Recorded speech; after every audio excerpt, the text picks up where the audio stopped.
कि आपने मुझे माइक और मंच दिया।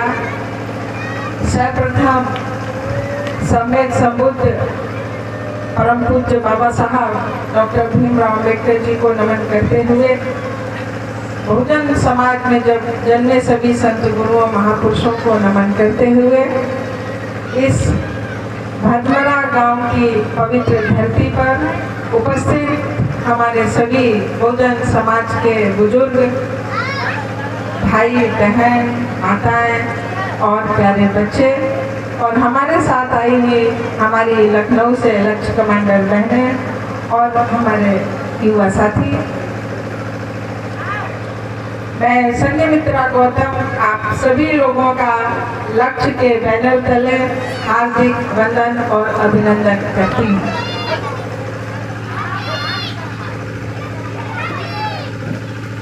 मैं सोचती हूँ कि बात कहाँ से शुरू करूँ, क्योंकि समस्या एक नहीं है। लखनऊ में मेरा एक घर है। मेरी मुलाकात 8-7 महीने पहले पुष्पा से हुई, तो इन्होंने बताया कि हमारे गांव में बाबा साहब की मूर्ति है, काफी लोग जागरूक हैं, बहुजन समाज वहाँ बसता है।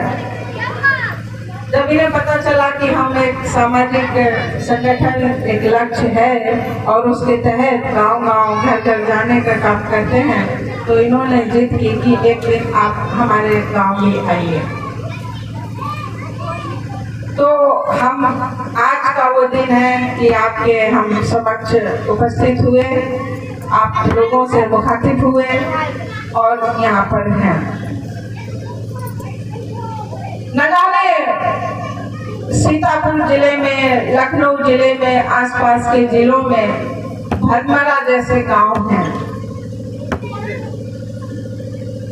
ऐसे ही मैं देखती हूँ, ऐसे ही मोहल्ले हैं, छप्पर पड़े हैं, टिटियाँ लगी हैं, छोटे बच्चे, बड़े बच्चे, शरीर में पूरे कपड़े नहीं हैं, पाँव में चप्पल नहीं है।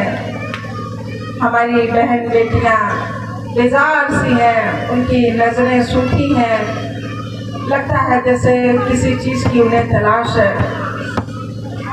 हमारे बुजुर्गों का कोई व्यवस्था नहीं है, कोई दवाई, समुचित खान पान, युवाओं के लिए कोई रोजगार नहीं है, शिक्षा का कोई साधन नहीं है, कोई स्वास्थ्य अस्पताल जैसी कुछ भी तो नहीं है हमारे मोहल्लों में, हमारे गांव में।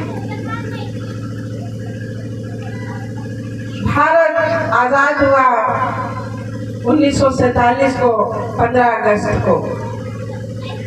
बड़ी लड़ाइयाँ लड़ी हमारे पुरखों ने, भारत के लोगों ने अंग्रेजों को मार भगाया और इस देश को आजाद कराया। हम बड़े खुश हुए कि अब तो हमारी हुकूमत चलेगी, हमारा शासन होगा, हर घर में महिलाएं बच्चे पढ़ेंगे लिखेंगे, अनाज होगा, दूध दही होगा, खाद्य पदार्थों का भंडार होगा, हम अच्छे कपड़े पहनेंगे, अच्छे घरों में रहेंगे, बिजली होगी, साफ पानी होगा, अच्छे अस्पताल होंगे, विद्यालय होंगे। न जाने कितनी हमने आशाएं, हसरतें, उम्मीदें पाली थी, ख्वाब देखा था कि इतने 1000 वर्षों का जुल्म सितम जो बहुजन समाज पर होता आया है, अब तक हमारी महिलाओं पर दोहरी मार पड़ती रही है। इस पुरुषवादी समाज में, सामंतवादी समाज में, पितृसत्तात्मक समाज में जो हमारी बहनें बेटियों का साथ दोहन होता था, घर हो, बाहर हो, कहीं भी हो, तो उससे मुक्ति मिलेगी। हम एक अच्छे जीवन की तलाश में रहेंगे। देश आजाद हुआ, हम सब लोग आजाद हुए, विदेशी वापस चले गए, अंग्रेज वापस चले गए। इसके बाद क्या होता है, बहुत सारी चीजें होती हैं, उलट पुलट होता है, समीकरण बदलते हैं। जो लोग आजादी की लड़ाई में जिन्होंने शहादतें दी, जिन्होंने भूख प्यास अपनी खत्म करके धूप गर्मी और बरसात नहीं देखी, बहुजन समाज के लिए जो हमारे महापुरुषों ने त्याग किया, क्या वास्तव में उनको शासन सत्ता में काबिज होने का हक और अधिकार मिला? जिन लोगों की वो लड़ाई लंदन तक करते गए, डॉक्टर अंबेडकर लंदन में जाकर के हमारे हक और अधिकारों के लिए अंग्रेजों से मुकाबला किया। यहाँ के सामंतवादी विचारधारा के लोग भी वहाँ पहुँचे थे, उन लोगों का मुंहतोड़ जवाब दिया और हमारी आवाज को पूरे देश में नहीं पूरी दुनिया में ला करके खड़ा कर दिया कि देखिए कैसे इन लोग हमारे लोगों का शोषण, अन्याय और उत्पीड़न करते हैं। तब पूरी दुनिया ने जाना कि ओहो, भारत में एक ऐसा भी वर्ग है इसकी छाया से भी लोग भागते हैं, एक ऐसा भी समाज है कि जिनका कोई नाम नहीं है। वो 15% लोग जो जाति मानसिकता से ग्रसित हैं, जीवन के हर पहलू में जो आगे हैं, जिनके हाथ में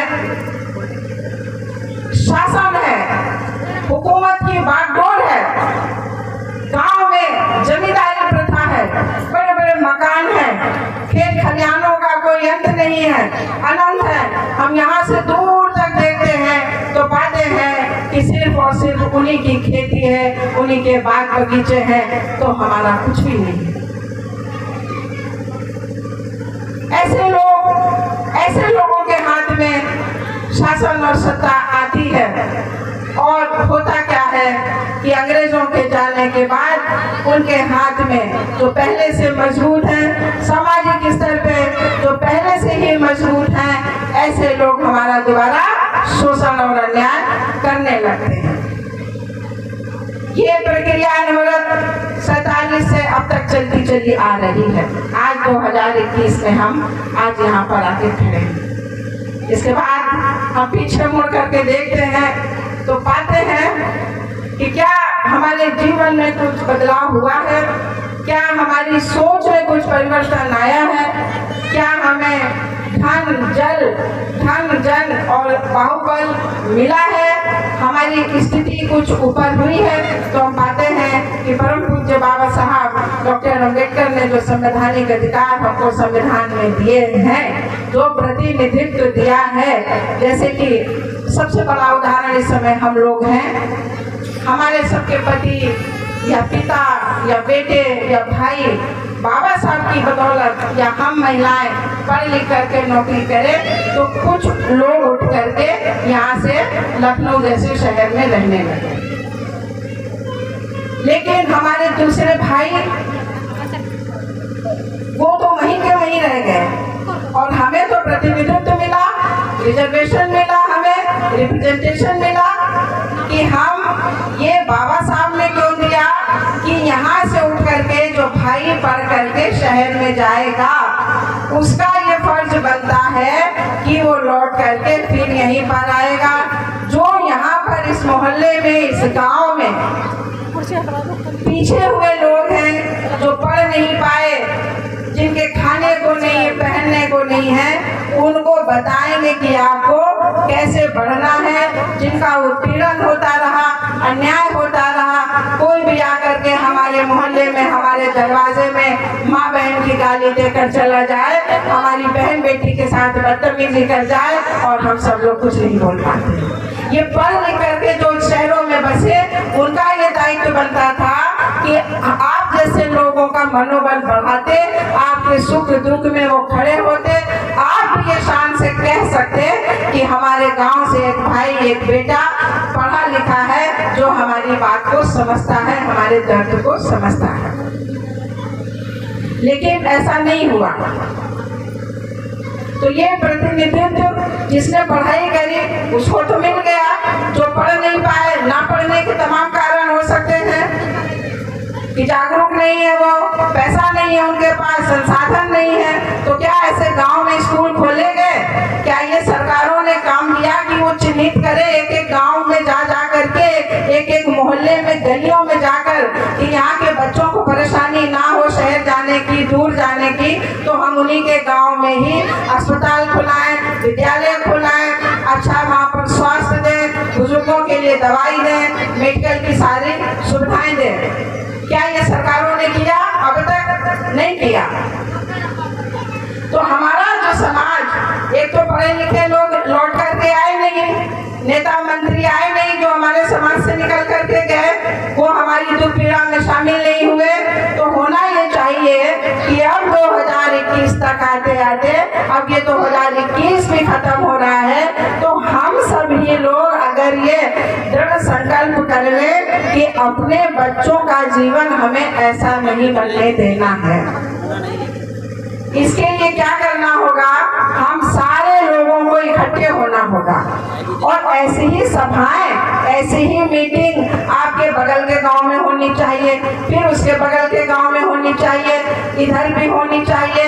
ऐसे ऐसे करते हुए जब हम 4 से 10 गांव में अपनी कमांड हम बना लेंगे, तो एक दिन ऐसा करेंगे कि हम 20-40 गांव का एक बड़ा सा कार्यक्रम करेंगे, एक बहुत बड़ा सा कार्यक्रम करें। जैसे भीम सम्मेलन के नाम से कर सकते हैं, अपने महापुरुषों के नाम से कर सकते हैं, ऐसे ही टेंट लगा सकते हैं। हम 10-10, 20-20, 50-50 रुपए इकट्ठे करके क्या महापुरुषों के नाम से मेले नहीं लगा सकते?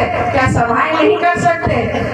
हम अपने बच्चों की तो शादी ब्याह करते हैं ना, मुंडन तो करते हैं ना, उनका अन्नप्राशन करते हैं, ट्रैक्टर में ले जा करके कहाँ देवी देवताओं में जा करके मुंडन करने चले जाते हैं। तो ये भी कार्यक्रम हम करें, ऐसे भी कार्यक्रम हम लोग करें, थोड़ा थोड़ा जोड़ करके, तो इससे एक बहुत बड़ी एक ताकत बनेगी, इतनी बड़ी ताकत बनेगी कि अभी तक आप लोग सोच नहीं पाए होंगे कि आपके घर तक, आपके दरवाजे तक सारे सुख और साधन प्राप्त होने लगेंगे, अगर हम सब लोग इस बात को अच्छी तरीके से समझ लें।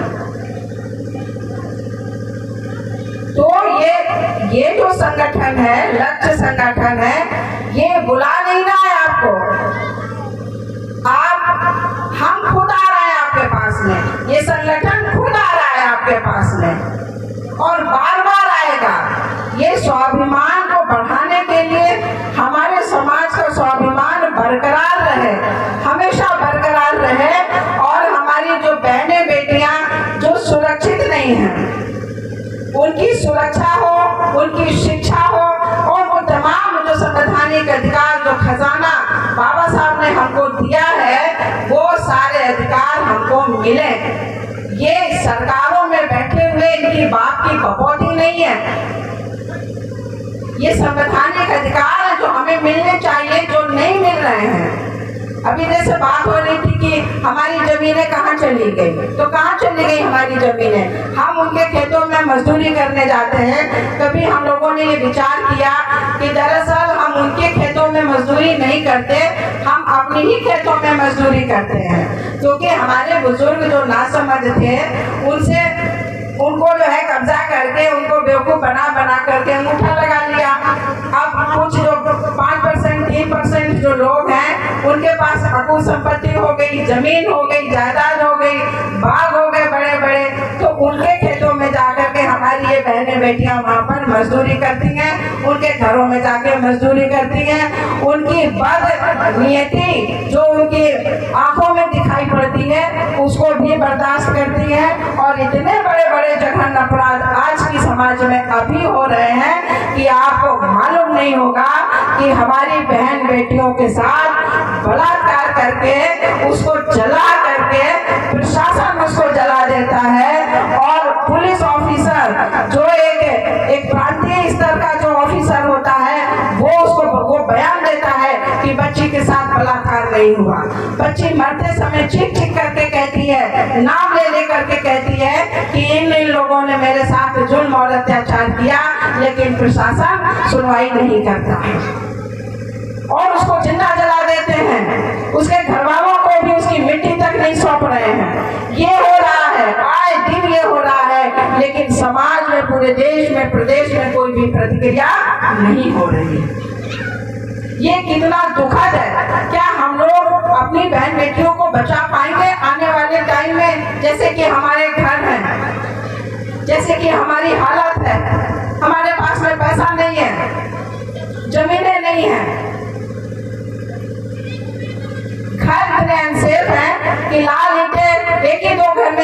पड़ रही हैं, झोपड़ियां बनी हुई है। कोई भी शाम को 7 बजे ही आकर के आपके घर में ढाबा बोल सकता है।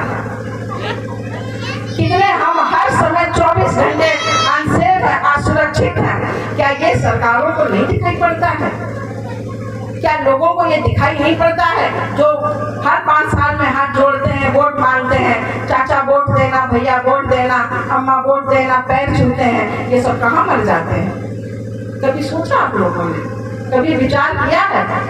पहले ये बताओ, आप लोग अपने आप को इंसान भी समझते हो कि नहीं? मैं अभी गीत बज रहा था कि हम बाबा साहब के जीते हैं, और क्या हम शान से जीते हैं? क्या हम शान से जी पा रहे हैं? अभी अगर कोई टीका लगा के, तिलक लगा करके आपके बीच में आ जाए तो खट से आपका बॉडी लैंग्वेज बदल जाएगा, खट से आप लोग खड़े हो जाएंगे उसके आगे हाथ जोड़ करके। तो ये मानसिक गुलामी, इसको निकालिए, ताकत बनाइए अपने आप को। बड़े बहादुर कौम है आप। अगर आप इतिहास को पढ़ते हैं तो उसमें ये लिखा है कि हमारे पुरखे इसी देश के शासक थे। बाबा साहब का देश, उनका संविधान, उनका धर्म क्या नहीं है हमारे पास में? तो किस चीज की कमी है हमको? संगठन की कमी है, शक्ति की कमी है। महिलाओं को निकालिए बाहर। आज हम गए घर घर जा करके, हम बुला करके लेकर के आए। हम लोग कहते हैं वो तो आती नहीं है, महिलाएं कह रही थी कि कुछ क्या मिलेगा हमको। तो ये फितरत नहीं है, इसमें इनका दोष नहीं है। हमारे समाज को भुक्कड़ बना दिया, भिखमंगा बना दिया गया। अभी यहाँ पर कीर्तन भजन होगा तो वो एक लड्डू के लिए भागे चले जाते हैं, एक ऊपर एक गिरते चले जाते हैं। एक साड़ी के लिए औरतें दूध पीते बच्चे को छोड़ करके एक साड़ी पाने के लिए चले जाते हैं। इतनी भगदड़ मच जाती है कि औरतें कई बार मर जाती हैं। तो ये भिखमंगा समाज हम नहीं चाहते कि आप लोग हाथ फैलाते घूमो।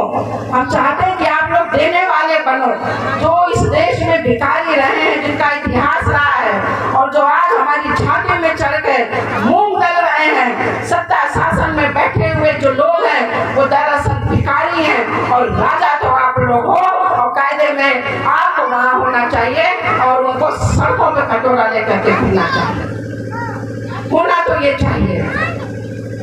तो कैसे होगा? क्या 1-2 घर बगल में है? क्या दोनों में भाईचारा है? दोनों की महिलाओं में बोलचाल है? मोहल्ले इकट्ठे हैं? एक दूसरे की पीड़ा में क्या आप लोग इकट्ठे आ जाते हो? बताइए हमको। हमारी महिलाएं, हमारे लोग गांव को छोड़ के शहरों में जाते हैं, नालियों के किनारे झोपड़ियां डाल के बसते हैं। जिसका प्लाट होता है वो दबंगई दिखाता है, मनमानी कर सकता है, करता है, दूसरों के झाड़ू पोछा करने के लिए मजबूर है। युवा क्या करते हैं? 4-4 बच्चे, 5-5 बच्चों को जन्म दे करके शराब पिए पड़े रहते हैं। ये सच्चाई है हमारे समाज की। और एक वो कौम जो रात दिन जग रही है, जो हमारे अधिकारों का हनन कर रही है, जो हमें हमारे घर से, हमारे देश से बेघर करना चाहती है, वो रात दिन जग करके हमारे सब कुछ हमारा छीन लेना चाहती है। वो यहाँ तक कि हमारे जो महिलाओं के अगर गर्भवती है तो उसके पेट में एक बीज भी ना रह जाए, उसके लिए, इसके लिए वो रात दिन प्रयास कर रही है। लेकिन हम लोग अगर 2 भाई मिलकर के एक ईंट भी दूसरे हिस्से में, एक ईंट भर की जगह जाता अगर वो बना लेता है तो लाठी निकाल लेता है दूसरा भाई। उसका क्या? जो आपके घर तक आ गया है, जो आपके ये बहनें बेटियां हमारी अगर स्कूल जाती हैं, हमारी महिलाएं खेतों में काम करती हैं, घरों में काम करती हैं, कितने कितने केस ऐसे हो जाते हैं कि वो बता नहीं पाती हैं। इतना जुल्म होता है महिलाओं पर, हमारे समाज पर, कि वो अपनी पीड़ा तक नहीं बता पाती है। ये सब, और हम कहते हैं संविधान, हमको अधिकार मिले हैं। अरे संविधान तो ऐसे लोगों के बीच में है जो चाहते ही नहीं है कि उस अधिकार को हम पा सकें। तो इस संविधान को बचाना है। बचाने के लिए क्या करना होगा? युवाओं को खड़ा करना होगा, महिलाओं को खड़ा करना होगा, इनको कि भाई एक आवाज में आप लोग आइए, कि अगर लक्ष्य संगठन जैसा कभी रैली निकालता है, सड़कों पर अगर उतरता है, तो आप सब लोग ट्रैक्टरों से भर के क्या आ सकते हो, ये मुझे बताइए। इस गांव से मुझे 10 लड़के युवा चाहिए, लड़के लड़कियां मुझे युवा चाहिए, 10 लड़के देंगे आप लोग। मैं अपनी माताओं बहनों से कहना चाहती हूँ कि 4 बच्चों में क्या एक लड़का समाज के लिए समर्पित तो करोगे? बताइए आप लोग। हमारे 2 बच्चे हैं, हमने एक बच्चा अपने समाज के लिए समर्पित किया है। संघर्ष, त्याग और कुछ पाना, ये क्या है? त्याग, जब हम त्याग करेंगे, अगर हम मरना सीख जाएंगे तो हमको जीना भी आ जाएगा। ये कोई जरूरत हमें इस बात की लालसा नहीं है कि हम जीते जी हमको हर कुछ मिले, राजपाट धन धरती हमारे जीते जी हमको मिले, ऐसी लालसा लेकर आपके बीच में हम नहीं आए हैं। हम इन बच्चों के लिए आए हैं, और वो बच्चे जो भी पैदा भी नहीं हुए हैं उनके लिए आए हैं कि उनका जीवन अच्छा बीते, उन्हीं के देश में उनको लोग कुत्तों की तरह दुत्कारे नहीं। ये माताओं का कर्तव्य बनता है कि वो 9 महीने पेट में बच्चा रख के उसको जन्म देती है, इतनी दर्द सह करके। क्या वो माएं चाहेंगी कि हमारे बच्चों को लोग गली गली झटकते फिरे? क्या हमारा बच्चा कल हाथ में कटोरा लेकर के भीख मांगने को मजबूर हो जाए? बताइए। स्कूल, अस्पताल, रोडवेज, एयरपोर्ट, स्टेशन, ये पोस्ट ऑफिस, सारे पूंजीपतियों धन्ना सेठों के हाथों में चला गया। रोड स्टेशन की जो नौकरी थी रेलवे की, उसमें बहुत सारे हमारे लोग नौकरी करते थे, उसको प्राइवेट कर दे रहे हैं। सारे हमारे लोगों को निकाल बाहर किया। वो कहाँ गए बेचारे? गांव पे आ जाएंगे, खाने को नहीं होगा, बच्चे पढ़ नहीं पाएंगे, क्या करेंगे? उन्हीं के यहाँ जा करके मजदूरी करेंगे, हाथ जोड़ करके खड़े होंगे। उनके यहाँ जब पार्टी होगी, शादी ब्याह होगा, तब जो झूठे पत्तल होंगे उन पत्तलों को चाटने का काम करेंगे। वो स्थिति वो लाने वाले हैं। अभी 25 दिसंबर 1927 को बाबा साहब ने मनुस्मृति जलाई थी। मालूम है आप लोगों को? अभी 25 तारीख आने वाली है। मनुस्मृति जलाई, क्यों जलाई? क्या जलाने की उनको आवश्यकता पड़ी? इतना निर्भीक शेर जैसा आदमी, उस समय इतना शिकंजा था ब्राह्मणवाद का, मनुवाद का, इसके बाद भी उन्होंने मनुस्मृति जलाने का साहस किया। क्यों जलाया? क्योंकि उसमें गुलामी लिखी है, उसमें गुलामी और सिर्फ गुलामी लिखी है। उसमें खुला खुला लिखा है कि हमारे लोग अगर कितना भी परिश्रम करके वो धन कमाए, उस कमाए हुए धन पर उसका कोई अधिकार नहीं है। ये उसमें खुला लिखा हुआ है। शूद्र और नारी को पढ़ने का अधिकार नहीं है। और सबसे ज्यादा फायदा किसने उठाया? किसके समाज की औरतों ने उठाया? जब संविधान लागू हुआ, वही 15% लोग जो ब्राह्मण, क्षत्रिय, बनिया, उन्हीं की औरतों ने सबसे ज्यादा फायदा उठाया, और वही लोग सबसे ज्यादा विरोध करते थे। क्या उनकी औरतों को मालूम है कि हिंदू कोड में क्या है? उनके धर्मों में तो शिक्षा का अधिकार नहीं है, तो वो क्यों नहीं अपने धर्म की बात मानते? ना जाया करें पढ़ने स्कूल। हमारे जब लोगों के पास में खाने को नहीं था, नजर में नजर मिला के खड़े होने की जब हिम्मत नहीं थी, तो वो महिलाएं, पुरुष और महिला क्या कभी पढ़ सकते थे?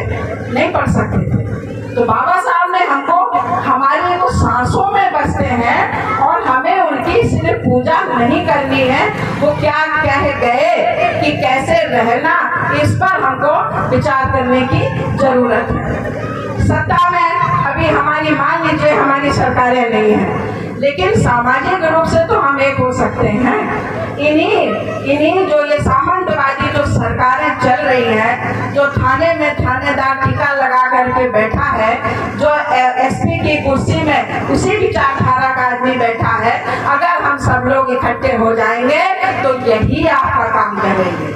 इन्हीं से हम काम करवा पाएंगे। और अब तक हमने न जाने इस संगठन के माध्यम से, जैसा कि भी रेखा जी कह रही थी कि कितने लोगों की हमने FIR दर्ज कराई। आपको विश्वास नहीं होगा कि वो अपनी एरिया में राजनीतिक उसका अच्छा खासा दबाव रहता था, प्रेशर था, समझ लीजिए, गुंडाई करता था, डकैती डालते थे। ऐसे लोगों को इस संविधान की वजह से और इस लट संगठन की वजह से हम लोगों ने उसको जेल की हवा की। उसने हमारी नाबालिग बच्ची के साथ में गलत किया, इसके बाद भी वो मुंह उठा करके घूम रहा था। लेकिन जब संगठन के शिकंजे में आया तो बाबा साहब ने संविधान में बड़ी ताकत दी है कि कोई भी कितना भी बड़ा जमींदार क्यों ना हो, कितना भी बड़ा अधिकारी क्यों ना हो, अगर उसने गलत किया है तो वो बच नहीं सकता।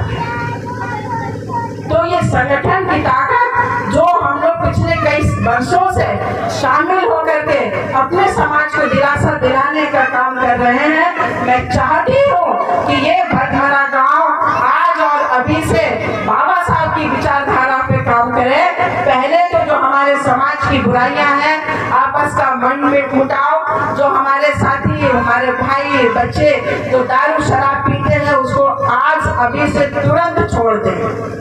पान पुड़िया मसाला बिल्कुल आप लोग छोड़ दें। अगर बहुत कुछ खाने की इच्छा है तो इलायची रखो, मुंह में लौंग रख लो, कुछ गरी वरी रख सकते हो अगर मुंह चबाने की आदत है, मुंह चलाने की। और महिलाएं जो तमाम अंधविश्वास पाखंड घरों में, अभी अगर हम किसी के घर में चले जाएंगे तो किसी का पूंछ वाला फोटो, किसी का सूंड वाला फोटो हमको मिलेगा, बाबा साहब का शायद ही मिलेगा। तो ये आपस में भाईचारा बनाइए। और कभी भी अगर जाति उत्पीड़न होता है, आपको कि आप चमार हो, धोबी हो, पासी हो, वाल्मीकि हो, कुर्मी हो, गड़रिया हो, इस आधार पे, मुस्लिम हो, इस आधार पे अगर आप लोगों को सताने का लोग प्रयास करते हैं, जो दबंग हैं या जिनको कह लो, जो लोग जिनके सरकारों में बैठे हैं, उनको लगता है हमारा कोई कुछ नहीं बिगाड़ पाएगा, तो अगर संगठन वहां पर हस्तक्षेप